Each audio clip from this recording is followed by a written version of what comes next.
Okay, let's take a break. Been running around all day.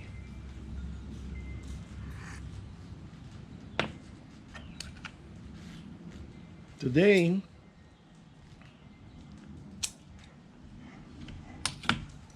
I'm gonna smoke a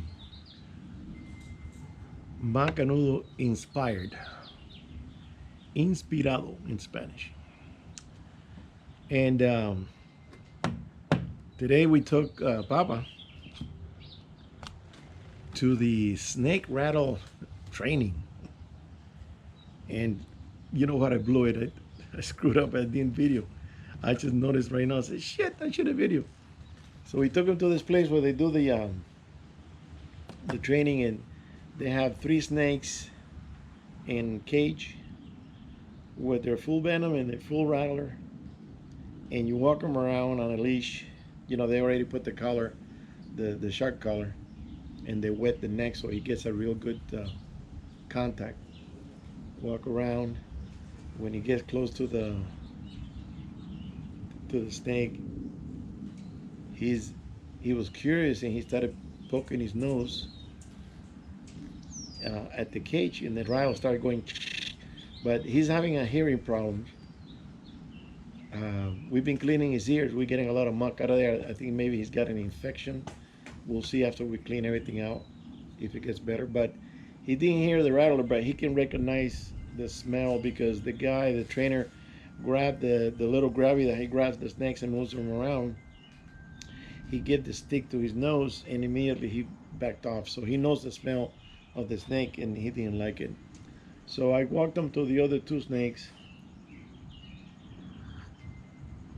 And now, being that he felt the shock, he knows that when he gets close to that animal, it's dangerous, and he kind of backed off. So he kind of wasn't really getting in there.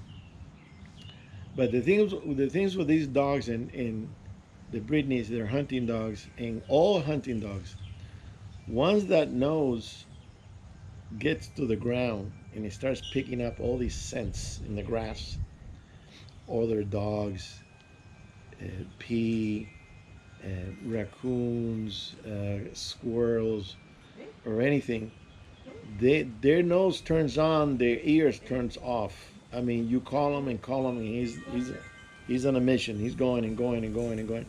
So my wife says, "Oh, he's going deaf," and I said, "No, he just shuts down the brain shuts down the hearing, and he's concentrating now on that nose." So he is a little deaf, I think. He's a little deaf.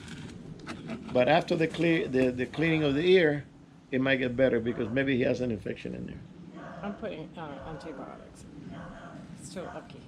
You're putting antibiotics. Yeah, and Okay. especially for the ear that I have from before. So yeah, you For the got a lot of bumps. muck out of there. Kind of, what was it, black and Yeah, I cleaned up greasy. some today again. So we took him and we forgot to video, because I was controlling him with the leash, and somebody should have been. What's a Charlie doing there? I don't know, but I'm not putting my feet. A ver si me entran los patados. No, they don't. They don't harm you.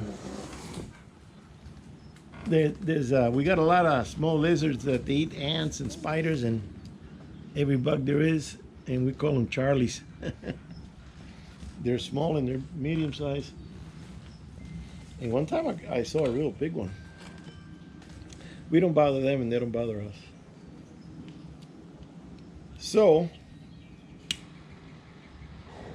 uh,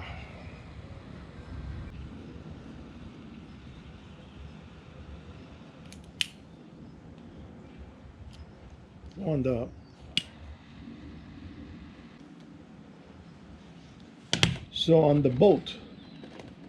on the boat project,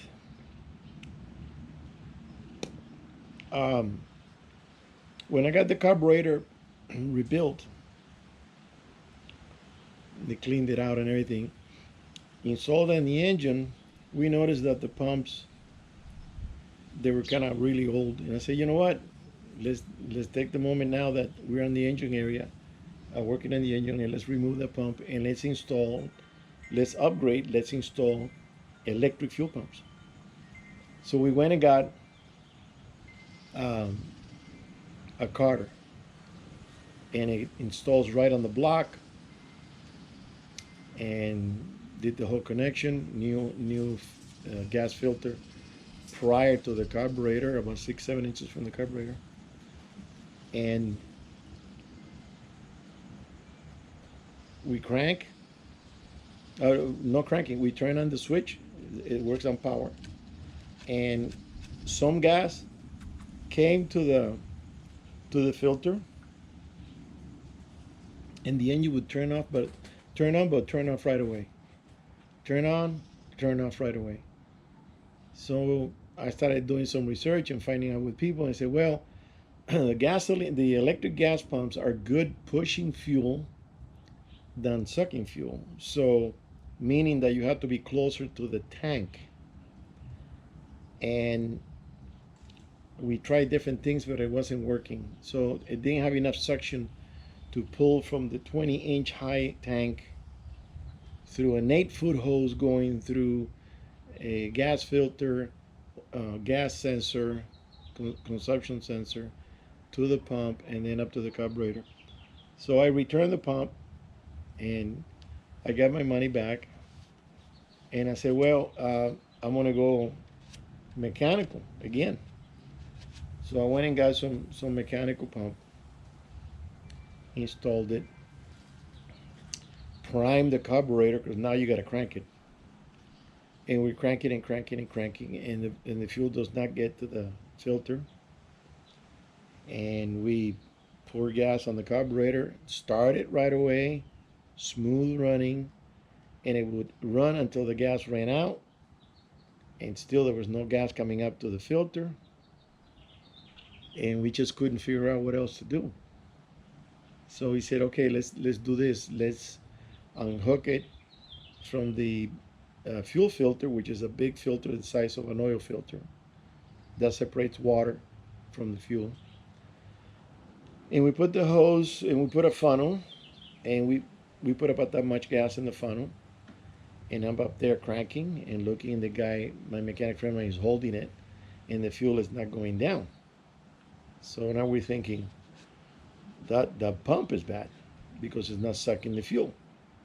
It's not sucking it from the tank. It's sucking it from the funnel, which is just 3 feet away from the pump. So I say, come on, it's gotta do something there. Nothing. So, and I also bought a pump for the other engine. So I said, okay, before I return this, I need to make sure that the pump, I mean, we didn't know what else to do. I said, so the day was done. So the next day I said, tell the guy, you go over there. I got things to do. I will make it today, but tell me what's going on. So he went over there, and I told him, okay, get the pump that doesn't pump. Put it on the other engine and see if it pumps. So he did that. He calls me, and he says, it's pumping. And I said, really? It's pumping? He goes, yeah, it's pumping. It's not filling the little glass filter. It's about halfway, and I said, that's the way it's supposed to be. It never fills it up to the top. Because in my Blazer, the same thing. It never fills it up to the top. So maybe if I'm gunning it, maybe it does. But anyways, so the other engine was running. So that pump was working. So now I'm thinking, okay, what the hell is causing this problem that the gas is not coming up to the carb? So I told him, okay, you did this engine. Okay, fine. Go jump back on the other one and get the new pump that I bought for this engine, put it on this engine. So he did that. And a few minutes later, he calls me. He says, it's not pumping. And I said, well, how can that be? I said, how in the hell can that be when the pump that we had in that engine, it wasn't pumping, and it was pumping on the other engine, it pumped okay and it's running. What happens? What's going on with this engine? We couldn't figure it out. And then at one point, he decided to loosen up. I told him, okay, listen, disconnect the hose from the filter, the little filter. You got about 6-7 inches of hose. And I said, put your mouth in there and blow. So he said, okay, I'll try that. So when he was disconnecting the little filter, air got in there, and the filter went, and it filled up. So he tells me, Ray, the filter got almost full of gas. So meaning that the pump was pushing, but there was no through flow through the carb. And I say, well, what about the carburetor? He says, I'm blowing it and nothing's going in there. So the carburetor was the problem. It wasn't the electric pump. It wasn't the mechanical pump. Is the carburetor. So I said, okay, listen. He says, I'm done. I'm losing the whole day on this. I got things to do. And I said, go ahead, pack it up. I'll be there tomorrow and I'll check it. That was on a Friday. I went there Saturday. And we went out to lunch with some friends in the marina. And then when we said our goodbyes, we went to the boat. And I said, okay, now I'm going to check this, see what's going on. I went and got a little longer hose, connected it, blow, nothing. I mean, your cheeks are like this. No air is going in, meaning there's no fuel going in. So I said, okay, it's got to have some big gob of something in there. So I went and got my wrench and I loosened up the little tube intake with the filter. I said, maybe the filter's clogged with crap, Took it out. The filter, it's a mesh, and it was clean as a whistle. I took out the whole unit, put my finger in there. I feel the hole. There's nothing in the hole. I look down the carburetor. The carburetor looks clean. When you pour gas, it runs, but there's no fuel going into the carb. So now I'm thinking, the guy that rebuilt this a few weeks ago, I'm going to call him tomorrow and tell him what's going on. I even made a video, so I'm going to show him. I want to talk to the owner. And I want to show him that we did all these tests, and the aggravation and the money that I had to pay the mechanic's time to try this and try that and try the other thing. We did all kinds of tests with the pumps. Nothing was working. We thought maybe the tank was clogged. We took out the tube on the tank, blew through it. It was clear. We checked the hoses. The hoses are new. We did another test and we grabbed a little 1 gallon tank to reduce the distance that goes to the carburetor. We grabbed the hose from the pump, put it directly into the 1 gallon tank, crank it. No fuel is because when you don't have a flow, nothing's going to go in. No air, no gas, no nothing. So the carburetor is clogged with something. Or when they rebuild it, they put something in reverse. And it's shutting down that float. It doesn't let nothing come in. So I took it out. I covered the intake manifold with a rag, and I have it in the car. Tomorrow I'm gonna call and see if I can go down there and talk personally with the guy and see if he can give me another carburetor or open this one up in front of me and see what the hell's going on with the car, because I have never seen that happen before with any car, with any carburetor. No fuel going in at all. I even took an Edelbrock carburetor, real nice one that I have for the Blazer, because I swap them, and I started connecting, but the screws are shorter, and it wouldn't tighten. On the Quadrojet, you got 2 long ones and 2 short ones. The long ones tighten on the top, but the Edelbrock, they tighten on the base. So I didn't have any more bolts to put down and tighten up the base to run the engine, because that would have run easy. And I blew through that one, and you can hear going, there's a flow there. So this carburetor place, it's called Jegs in Newport Beach or Huntington Beach. I think it's Newport Beach. It's giving me pain and aggravation.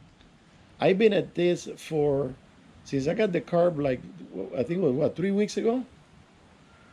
And we couldn't do anything because of the rainstorms. They kept coming and coming. I said, okay, leave it alone.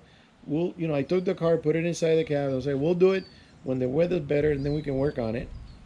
I don't want to work on the drizzle or rain or wind or whatever. It's just a nice day. And we tried it for the past few days, and it was one thing after another.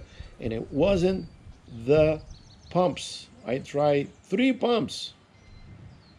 3 pumps, and it wouldn't do the job. I feel like grabbing that guy by the neck. You know, I want to ask him for some. He owes me some money. I pay the mechanic some big bucks. You know, he's not cheap per hour, and he spent hours working and I try to put this find this mosquito stuff. and try to find that. And why is it? You know, why is it? You know, why it doesn't do this and why? And both engines are identical. So one engine is doing okay with the pump, and the other engine is not because of the carburetor. It wasn't the pumps. So that's what I got for now. If the carburetor is rebuilt properly, because it cost me $420, not a cheap carb. It's a marine carb.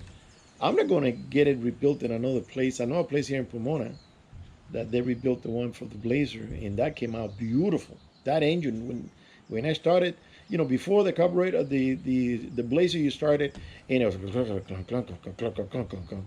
it wasn't a steady, you know, humming engine. When I got the rebuilt carburetor on it, and I started it, it was just easy, smooth. I called the guy and I said, "Man, you did a job. You did a great job on this car. This car is like new. Everything was, you know, he knows his shit. But it cost me $100 and something to get it done. I'm not gonna pay an additional hundred and what did I pay? 150 for the rebuild? 140, something like that for a rebuild. I'm not gonna pay an additional 140 with a $400 carburetor that I already paid. So that guy over there in Newport, he has to do it for free.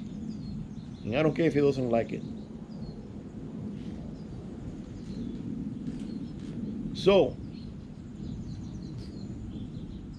that's it for now. I'll see you on the next one. Thank you.